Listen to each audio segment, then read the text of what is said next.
pour rendre à chacun selon ce qu'est son œuvre. Bien, c'est-à-dire, Yesoazoya, kofuta moko na moko selon misala na ye. Au moni mamamo bavanda kana kwen basala kekiri, na ki songi na bango. Yesoazoya kofuta bango selon ki songi. Ba sangana pona ko détruire ba vie ya bana na nzambe. Yesoazoya kofuta bango selon misala na bango ya destruction. Il est écrit dans le livre des psaumes. Shalom. Shalom, shalom, Nabandeko Balandi, instant devant le trône. Émission Izalaka, toujours présentée dans votre humble servante de Dieu, la sœur Priska Mbuzi. Bishika et Zoami Bino na pesi bino lisu sombote na kombo na Yesu. Bien-aimé dans le Seigneur, kola la kola mukeza habitude. Asali biso lisungolu to kuta na lisu na mokolo lelo. To futi yenini. To futi yenini pota sala biso ngolu oyo. Bien-aimé dans le Seigneur, la Bible nous dit dans le livre des Proverbes, vaut mieux un chien vivant qu'un lion mort. C'est-à-dire, millionnaire ou azana se amabele, nangana yo tozana bomoy, to leki bango bien-aimé dans le Seigneur. To leki bay o baleka kabiso na bozu me basila kokufa. Bato baleka kabiso na ba relation me basila kokufa.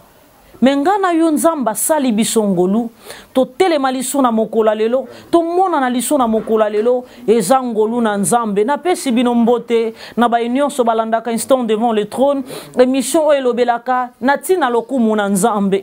Bien-aimé, la Bible nous dit dans le livre de l'Apocalypse chapitre 22, le verset 12, que voici je viens bientôt et ma rétribution est avec moi pour rendre à chacun selon ce qu'est son œuvre. Bien-aimé, c'est-à-dire Yesoazoya, kofuta moko na moko selon misala na ye, au moni mamamo bavandaka na kwen basala kekiri, na ki songi na bango, Yesoazoya kofuta bango selon ki songi, ba sangana pona ko détruire ba vie ya bana na nzambe. Yesoazoya kofuta bango selon misala na bango ya destruction. Il est écrit dans le livre des psaumes, chapitre 18, les versets premiers en descendant. La Bible dit, avec celui qui est bon, il se montre bon. Avec l'homme pervers, Dieu agit selon la perversité. Il sauve le peuple qui s'humilie et il abaisse les regards autant. Il n'est pas un homme pour te mentir, ni un fils de l'homme pour se repentir. Nzambe wana waloba na bomo inayo okobika yango. Nzamba tindanga na sia mokilo poetena salela ye. Bien-aimé dans le Seigneur, nga ser Priska Mbuzi na kokola na nga na bandolinga mambobi na mingi. Na bandolo banga nos danseuse. Mais nzamba longola nga na ba pensée nanga parce que la pensée de Dieu n'est pas la pensée des hommes. Bien-aimé dans le Seigneur, makanisi na biso bato yango tende ya nzambe. Nga na bando souhaiter nga so na kolifona za danseuse. Or makanisi na nga za nzambe te. Nzamba bande komona nga na linie ya ko sauver ba âme. Ya ko biki samilimo. Alors nzamba salanga grâce. Tango na te makaliboso bana na nzambe koloba. Par la grâce de Dieu et par le pouvoir du Saint-Esprit, banana nzambe bayoka kanga, parce que na benga manga mokote, mais na benga mepa ina nzambe. Bien-aimé dans le Seigneur, nzamba lola pambola bino, na baebozwa katan na bino ya koyoka lido bana nzambe, pe botsaka na misala. Oeza importe za koyoka te, oeza importe za kote ango na misala, parce que Yesu tango azoya, akwa kofuta moko na moko selon misala na ye. Alors sans plus tarder, bien-aimé dans le Seigneur, na lingito yoka makambo nzamba tindinga, na lobela libota na ye na mokolo ya lelo, na partager na bana na ye na mokolo ya lelo, ngolo nzamba salanga, tango na tombola kamaboko na nga likolo na belela ka kombo na Yesu, nyonso na senga apesa nga, alekaka na nzela ba message alobela kanga, aibisa kanga fanda kimia, na yebi nini nazo sala. Bien-aimé, tango zo tambola na nzambe, tango nzamba zo lobela yo, mokile koki opesa yo voix mususo suivre. Mais soki nzamba lobi na yo, landa nzela ya gauche, et olandi nzela ya gauche, peu importe ba épine nango, souka souka monde kobetelo maboko, parce que c'est Dieu qui est le père de la popularité. Bien-aimé, pona yo mwana na nzambe kolanda volonté ya batute, kolanda ba dire ya mokilité, kolanda ba fleur mokile zo boakela yo te, parce que bien-aimé nzambe soka loba rejeté yo. Kaka même bato ba boakela ko ba fleur. Bako changer langage likola bo moina yo. Mais so kondimo finga mapona kombo ya Yesu. Bien-aimé, na kendo te ba shege. Na komi na ponga bi na katisi na ngambu kote ba osala ba matuka. Na kiti bato musu bazo critiquer ba shege musu ba ofinga. Mais parmi bato ba bande ko finga na mi kitisa Na bimisi na mbongo na zaki nango na sac na sombeli bango biloba ndo senga ngana somba. Na bandi ko partager na bango liloba na nzambe. Bien aimé ba simbama parce que Saint-Esprit azala ki nanga elongo. Alors bien aimé dans le Seigneur, nzamba tindi ngana partager na bino wa bongisa ki na tina mokolo alelo.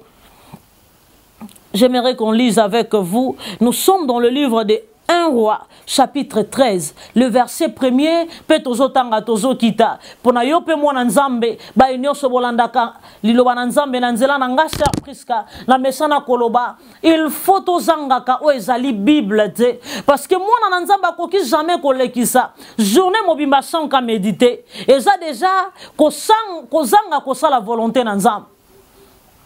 Nalingi bisike zwami biso to fongola Biblia tozotanga 1 Roi chapitre 13 le verset 1er en descendant. La Bible nous dit voici un homme de Dieu arriva de Juda à Bethel par la grâce de l'Éternel pendant que Jéroboam se tenait à l'autel pour brûler du parfum. Il cria à l'autel, autel, par la parole de l'Éternel et dit l'autel, autel, ainsi parle l'Éternel. Voici, il naîtra un fils à la maison de David. Son nom sera Josias. Il mollera sur toi un prêtre des geôliers qui brûlera sur toi de parfum et l'on brûlera sur toi des ossements d'hommes. Et le même jour, il donna un signe en disant, c'est ainsi le signe que l'Éternel a parlé, voici l'autel s'effondra. Et le sardre qui est dessus sera répandu. Lorsque le roi entendit la parole que l'homme de Dieu avait crié contre l'autel de Bethel, il avança la main de dessus l'autel en disant, saisissez-les. Et la main de Jéroboam avait étendu contre lui devint sèche. Et il ne put la ramener en soi. L'autel se fondit et la cendre qui était dessus fut répandue, selon les signes qu'avait donné l'homme de Dieu par la parole de l'Éternel. Nous sautons parce que la lecture est a sauté. N'a comme une verset 11. Or, il y avait un vieux prophète. Il y avait un vieux prophète qui demeurait à Bethel. Ses fils vinrent lui raconter toutes ces choses que l'homme de Dieu avait faites à Bethel ce jour-là, et les paroles qu'il avait dites au roi. Lorsqu'ils en eurent fait les récits de leur père, il leur dit, par quel chemin s'en est-il allé? Ses fils avaient vu par quel chemin s'en était allé l'homme de Dieu qu'avait venu de Juda. Nous sortons, toqué dans le 16e verset, Bible Zoloba. Mais il répondit, je ne suis ni retourné avec toi, je ne puis ni retourner avec toi, ni entrer chez toi, je ne mangerai point de pain et je ne boirai point d'eau avec toi en ce lieu-ci. Nous sautons toqué dans le verset 19, l'homme de Dieu retourna avec lui et il mangea du pain et but de l'eau dans sa maison. Comme il était assis à table, la parole de l'Éternel fut adressée au prophète qu'il avait ramené et il crie en l'homme de Dieu qui était venu de Juda, ainsi parle l'Éternel, parce que tu as été rebelle et à l'ordre de l'Éternel et que tu n'as pas observé les commandements que l'Éternel ton Dieu t'avait donné, parce que tu es retourné et que tu as mangé du pain et bu de l'eau dans les lieux dont il t'avait dit, tu n'y mangeras point de pain et tu n'y boiras point d'eau. Ton cadavre n'entrera pas dans les sépulcres de tes pères. Amen. Amen, bien-aimés dans le Seigneur. Amen, bien-aimés dans le Seigneur. Amen, bien-aimés dans le Seigneur. Les thèmes que nous allons décortiquer aujourd'hui, thème tozolobelana mokola leloba na nzambe, tozolobelana tina ya mongongo na nzambe. La voix de l'Éternel est contraire à celle de ce monde. Mongongo na nzambe ekeseni na oya mokili oyo.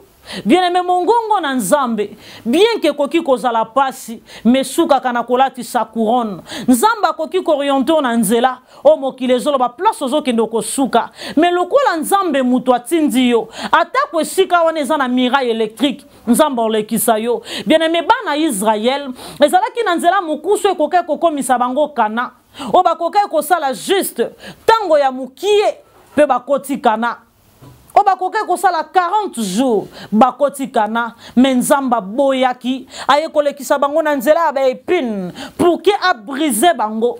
A komisa bango selon volonté na ye. Bien aimé mongongo na nzambe yaka po ete taillé. Et yaka po ete lavé. Et yaka po ete changé.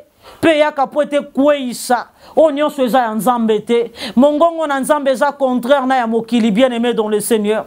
Tango nzamba telemaka lobaka. La Bible dit, tout ce que vous demanderez à mon nom, croyez que vous l'avez reçu. C'est-à-dire, aujourd'hui maintenant, mais vous le verrez s'accomplir.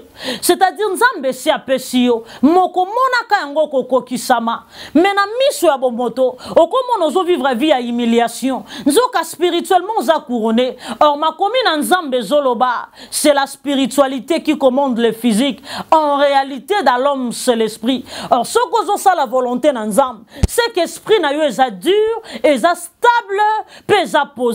Or, moto azalaka stable spirituellement. Physiquement, tomoni azola talipa petoboka. Lobe kosuka na kobetele maboko. Bien aimé dans le Seigneur, ma commune nzambe zoloba. Ezana mosali na nzambe moko. Wakendaki kopesa message. Apesi même na basine na ye pa na roi. Onyo swalobaki ekoki samaki. Et nzamba ye orienté ye bien aimé dans le Seigneur. Les jeunes prophètes, parce que Bible les jeunes prophètes, là nous sommes dans le livre, j'étais en train de dire, nous sommes dans le livre de 1 roi 13. Tozan a 1 roi chapitre 13, le verset 1er, Totangi na kobandaki no na kokita. Parce que Bible peut sibiso kombo na yete. Et l'obi, voici un homme de Dieu arriva de Juda à Bethel par la parole de l'Éternel. Ayaki na Juda nanzela maloba nanzam. C'est-à-dire koya na ye na Juda ezalaki mongongo nanzambe mutu elobela kiye kende na Bethel.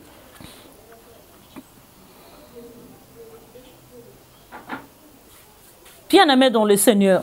Nzambe mutu alobela ki yakende. Donc ce n'était pas sa voix, ce n'était pas la voix de ce monde, mais c'était la voix de Dieu. Ou elobeli yakende na Juda na Bethel. Akende kopre sa message selon ordre de l'Éternel. Alors nanzela tangwa silisi, makambo nzamba tinda kiye. Atindi ye place mususu. Place nzamba tinda kiye. Aibi siye nanzela na yo, okolia lipa nanda kwa mutute, okokvanda nanda kwa mutute, pe okomela maite. Wane zala ki voix nanzambe. Or, bah, miracle ou salaki bien-aimé dans le Seigneur. La Bible nous dit, il crie contre l'autel. La parole de l'Éternel est dit, l'autel, autel. Parle l'Éternel. Et voici, il naîtra un fils à la maison de Dieu. Son nom sera Josias. Il émolera sur toi, prêtre. Des eaux brillera sur toi et les ossements d'hommes. Aye kopé sa message. Kezana mwana moko akobota manakombo Josias. Mwana wana akoimolé sur likolo ya ba prêtre. Bien-aimé dans le Seigneur. Ba message nion soit pesaki que Josias akobota ma akoimolé sur ba prêtre. Et ma commune nzambe zolo bana verset 3, le même jour a pesaki apesina ba sin. Apesina sin. En disant, c'est ici les signes que l'Éternel a parlé. Voici l'autel s'effondra. Peu l'autel est salaki kakane et s'effondra qui. Dans le même moment où Azoloba, tango Joroboam a tia loboko na yebo, loboko a Joroboam e kauka ke komi sèche. Et tango ma sali na nzambe a lobi maloba. Pero boko wane yaki kolongo ezongi normal. Ezalaki ba sino ezotalisa ete message ya nzambe. Voix na nzambe etinda kiye ebandaki kotambola na ye. Comme nzambe tango atindi Moïse na Aaron. Bien aimé makambo nyonso voix nyonso ya nzambe. O bandaki koloba kati na Moïse na Aaron. Tango babandaki ko exécuter, même ba sino nzambe bandaki kotinda bango basala. Et bandaki toujours ko salema. Bien aimé les jeunes prophètes. Nanzela na ye azokende makomi na nzambe zo ebisa biso. Tangwa sali bongo. Ezana bana ya vieux prophète. Bien-aimé dans le Seigneur, o bazalaki ba moni bikamwa we salamaki. Bake kobeta lisolo na papa na bango. Waza mosakoli ya kala. Motu apesa ba message kala. Bien-aimé dans le Seigneur. David abanda ministère ya Nzambe après Saül. Mais Nzambe shatika ki Saül, azalaki na David. Nzambe shatika ki Saül, azalaki na Samuel. Nzamba zwebisa Samuel jusqu'à quand on continue à kolela pona Saül et sinatika ye. Bien-aimé dans le Seigneur, okoki komona mutu abanda ko salela Nzambe liboso na yo. Oh yebi ekala sala ba miracle. Abanda kote abanda yo sala uta bo mwana. Mais soki Nzamba bengi yo, peu importe âge na ye, to peu importe âge ya ministère na ye, oyo Nzamba lobi na yo, atako ya ye na maloba na ye likola bomo na yo, sala o Nzamba lobi, ko sala maloba na ye te, parce que mongongo na Nzambe ezalaka contraire na voix ya mokili. Bien-aimé, mokanda na Nzambe zoloba. Là, nous sommes en 1 Roi chapitre 13, le verset 1er. Nous totangi les premiers versets qui nous n'a kokita. Nanzela na ye. Oh my God. Le vieux prophète oye ki kolanda ye akosiye. Ayebise nga pe Nzamba lobi nanga. Nzambe muto atinda ki yo. Nzambe muto aloba ki na yo sala boy. Mais nga pe Nzamba lobi nanga. Oya ovanda nanga olia. Bien-aimé, Nzambe soka lobi na yo kende na gauche, atako mokili ye, elobi sala boye, atako mokili lobi zongi saboye, yo talande Nzambe. Yo salande oyo Nzamba zo senga na yo sala. Bien-aimé dans le Seigneur, et Bible ont précisé que les jeunes prophètes, à kotaki nanda konaye palia ki amelaki mai, kaka na mesa tango avanzi, mongongo moko yebisaki aliate, Pia mela maïté et l'obélie kaka bisiko vandi lokolo désobéir na ordre pe na voix na Nzambe miku wana yo bako kunda yango te bako liango na nzela epa ba lion. Bien-aimé dans le Seigneur, mongongo na Nzambe za contraire na ya bato mokili, mongongo na Nzambe za contraire na ya libota na yo et kozala lelo zo vivre vie ya pasi okotanga na pasi Nzamba ebisio kaka na sima ya kofrode wana nde na kozwa nkembo na kotangisa yo pe na kosala yo mutu na se ya mokili kasi mokili elingi ekosa yo tala kote kuna nzela ya mokuse ezali kuna sokoki osine kaka papier ya pamba identité na yo changer tala ndenge mokili ekomi kokosa bana na Nzambe moto atangi me orienté na nzela ya loge moto Nzamba apesi ye makasi atangi na mawa na Nzambe me bato mokili bayeba désorienté na voix na Nzambe. Est-ce que Nzambo atangi sakio as incapable ya kopesa yo mosala? Bien aimé biso bana Nzambe to viva kaselo conjoncture ya mboka te. Mais nous vivons que par la grâce de Dieu. Atako bata mokili balobi coronavirus et maladie moko songolo ezoya. Ndimi sama ete. Nzambe wa atinda ba peste. Atinda ba grenouille. Atinda abongola mai makila en Égypte. Azanga ki kopesa ba Israélite maya komelate Nzambo akotisa kufa na ba Égyptien nyonso mais kati na ba Israélite matange zalaki te. Pourquoi pas ça la différence kati na bombo inayo? Bien-aimé dans le Seigneur, na yebi etozana message moko Nzamba loba na yo que yo vi na yo il faut tambola boy yo faut sala boy ozongisa boy mais mokilezo mema yo na voix mosusu. Bien-aimé comme mama te sala Nzamba loba na yo. Et namokolo alelo bien-aimé dans le Seigneur. Namokolo alelo bien-aimé dans le Seigneur. Les jeunes prophètes à l'écart. Les jeunes prophètes on a zolobeleza yo bien-aimé dans le Seigneur. Et zanga bien-aimé dans le Seigneur. Nde Yesu azolobela. Et le vieux prophète c'est le monde. Le vieux prophète c'est l'ennemi que le diable nous envoie. Les jeunes, le vieux prophète, et ça bateau moli les autres de la biso pembeni. Moki les autres benda yo sale la mokili. Moki les autres la kisayo wa posa mokili. Bien aimé diable alandi Jésus na montagne. Aibishe soko fuka melinga na kopeso mokili. Oh, bien aimé dans le Seigneur. Jésus a ébissé, il est écrit que na kofuka melakaka. Oh my God. Bien aimé dans le Seigneur. Okoki jamais kofuka melabikelam.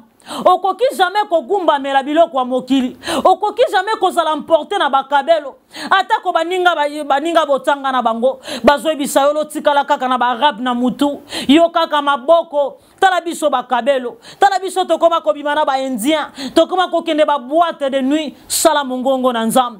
La Bible dit celui qui persévérera jusqu'à la fin sera couronné. Bien aimé, ndima pasi pona Yesu. Makomi na nzambe zolo banalik. Et ça a deux personnes balandi Yesu. Moko ayebisi ye Jésus na lingi na landa yo. Yesu ayebisi ye bandeke bazana ni ya kolala menga mwana na moto nazana esika te. Kolanda Yesu eza komeme kulusu. Ekulusu eza soni. Ekulusu eza kondima kolata la gome katana. Ondimi olala nzala mepo Yesu azwa lokumu. Ondimi obatela nzoto na yo pona lokumu wa Yesu. Ondimi olatela mba etoboka me oyiba te. Po Yesu wana azwa lokumu. Tango kosala mokano na ye okozala couronné. Bien aimé mokile zo benda bana na nzambe. Bien aimé lelo za paso mwana na nzambe. Azangi snap na téléphone na ye. Voici comment le diable est risé. TikTok ye, mwana nzambe azana Bible te na téléphone. Akoka ko méditer te, akoti na ba futilité. Et la fois passée de komo kwa zola kisanga na TikTok, bazola kisa yako zwa bambongo, yako zwa mituka, o sacrifier ka papa na maman na yo. Ezo sengo ni po comprendre que Yesu azo zonga. Bien aimé, nous sommes au temps de la fin. Tala tomoni basi na basi bakomi ko balana. Mibali na mibali bazobala na ezana ba peo ba voter loi mineur akoki ko avorter Yesu nanga. Bien aimé to banga nzambe, bien aimé to banga nzambe. Yesu akozonga melokola moyibi. Est-ce que mi bongisi? Est-ce que zo sala mongongo na ye? Est-ce que telemi bisiko a telemi sayo abaku kazolo bana telemi na poste nanga nazo zela jusqu'à ce que professeur kokisama atakwe umeli suka ekoko kisama ndimo zala na humiliation mais Yesu azala na yo, ndimo zala moto a pasi mais Yesu azala na yo, parce que la Bible dit l'or et l'argent lui appartient.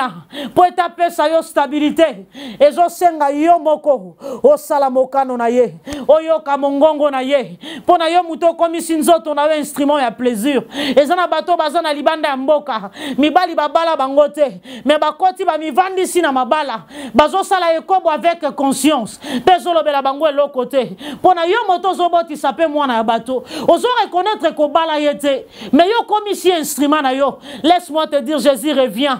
Ozo sala mokano na nzambe te. Sala o nzamba lingi. Sala mongongo na nzambe. Tambola na conduite na ye. Yoka o ya lobi. Bakobetolo maboko. C'est lui le père de la popularité.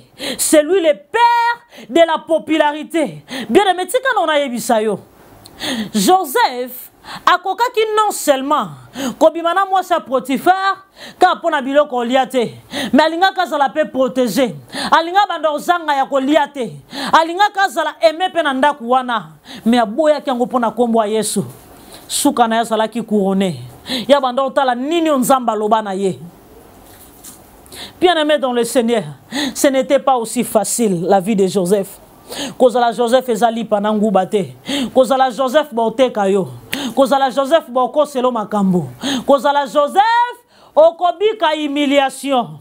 Mais celui qui persévérera jusqu'à la fin sera couronné. Sera couronné. Na kota na hôpital na mwana nanga bien aimé. Na boti gospel, na vandi l'hôpital pinzoli ezo kita. Mutobenga nga pesangata.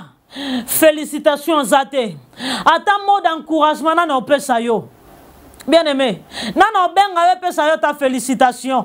Ata na ndenge na botaki na soni. Ata na ndenge na botaki na pasi ya césarienne. Nana koka ko benga nga. Moto nyonso mosika nanga. Basalanga je. Basalanga je ya humiliation. Ebele baya na hôpital pote batcholanga. Tala oyo. Akanisa kinini mais babosana qui était nazana nzambe na yebi ete mon rédempteur est vivant et il se lèvera le dernier. Jésus ne ment pas, il est le père des multitudes, c'est lui qui sonde le cœur et les reins.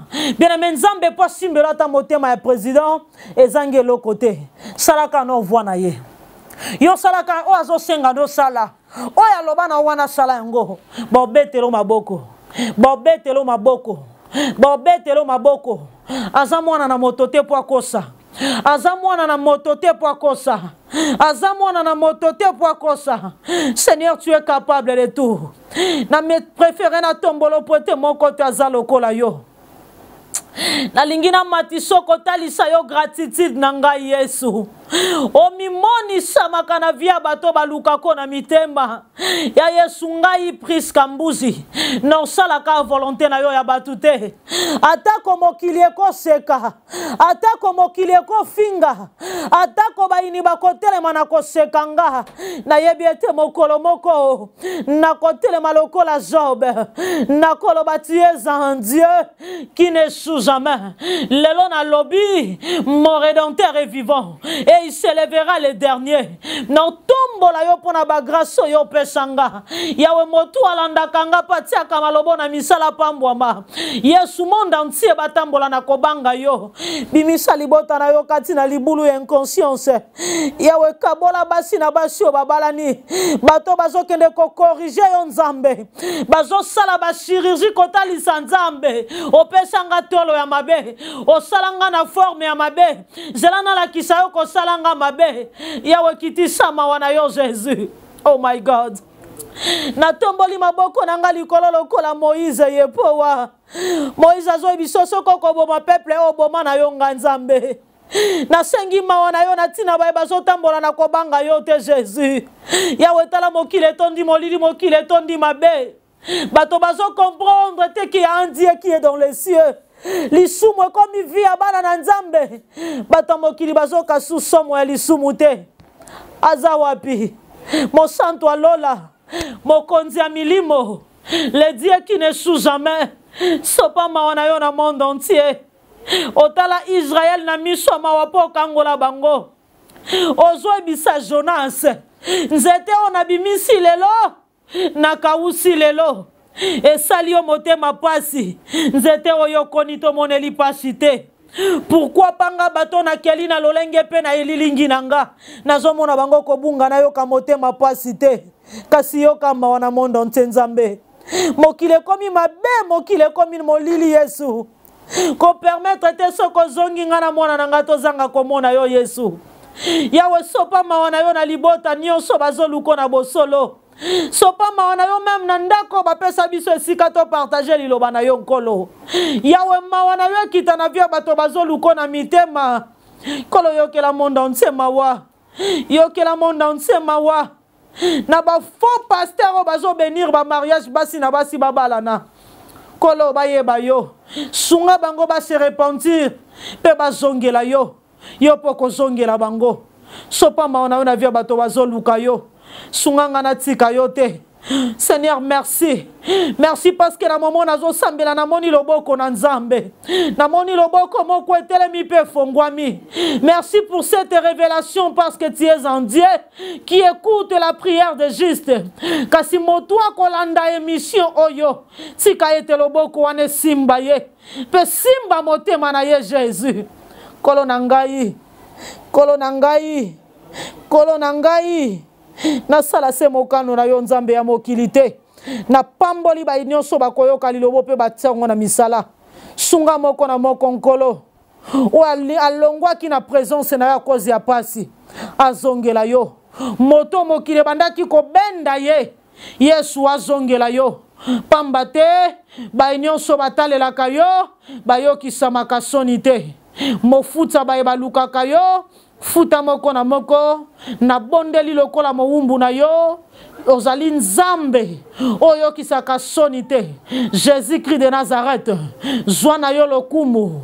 Tu es l'omnipotent, l'omniprésent, l'omniscient, le Dieu qui ne sous jamais, celui qui ne somnole ni ne dort, le Dieu qui ôte l'humiliation. Nzambo liwa e bangaka.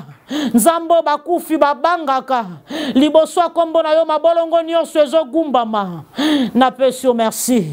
Na bonde libo na kombo na Yesu Masia. Wazali mokonzi pe mobikisi na biso. Ndetolobi. Merci Seigneur Jésus-Christ. Amen. Merci, Dieu vous bénisse.